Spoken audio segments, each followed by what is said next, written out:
Okay, so if you've gotten one of these rear indicators from me, we're just going to go over how you install it on the camera itself, which really isn't all that complicated, but yeah, let's get into it. So obviously pull the camera out.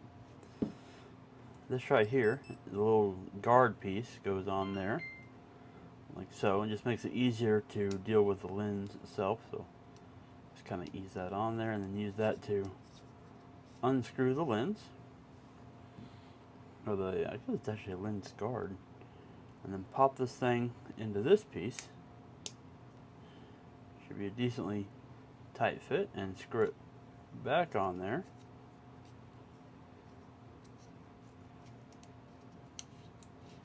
Just like so.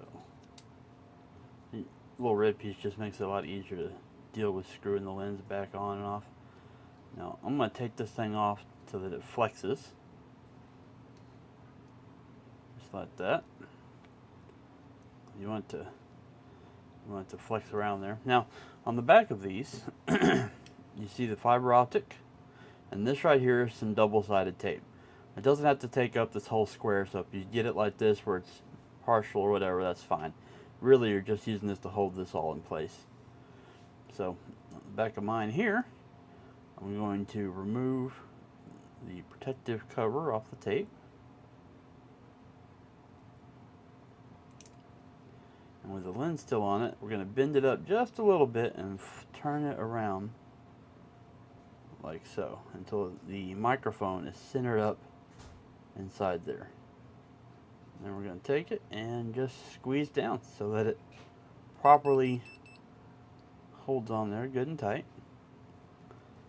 If you look at the back, indicator should be working just fine, just like so. And then we take our lens guard piece, put it back in place. Now if you look at the lens guard, I should have mentioned here, you can see on one side it has a little rough texture, and on the other side it's printed all the way up. And you want that flat, rough texture down.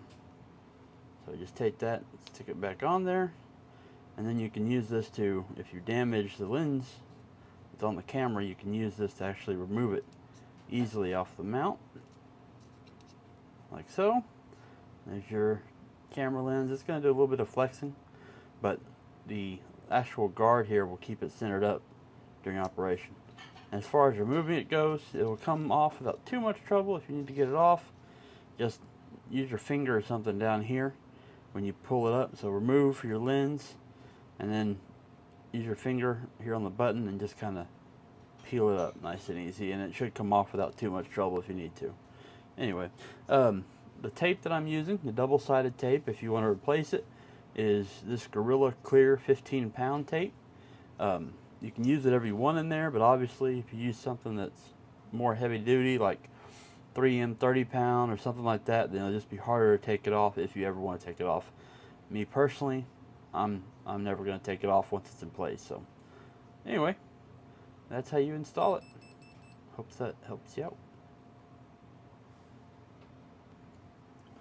So the red parts here, or whatever color you may have, these parts are going to be PLA Pro, which is better for impact resistance.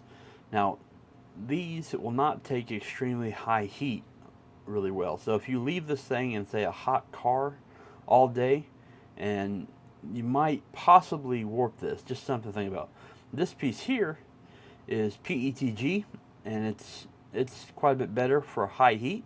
It's this way because obviously this thing has to go back into the camera housing, you know, whenever you're not using it or you need to charge it or something. But this piece might be left on a hat in a hot car or something like that. So just a word of caution there. This right here, the red material will not do really high heat for a long period, and that's particularly in a hot car, like in direct sunlight, through a windshield or something. I think I've had some of this stuff in a hot vehicle on the floor in the back without too much trouble, but yeah, just something to look out for.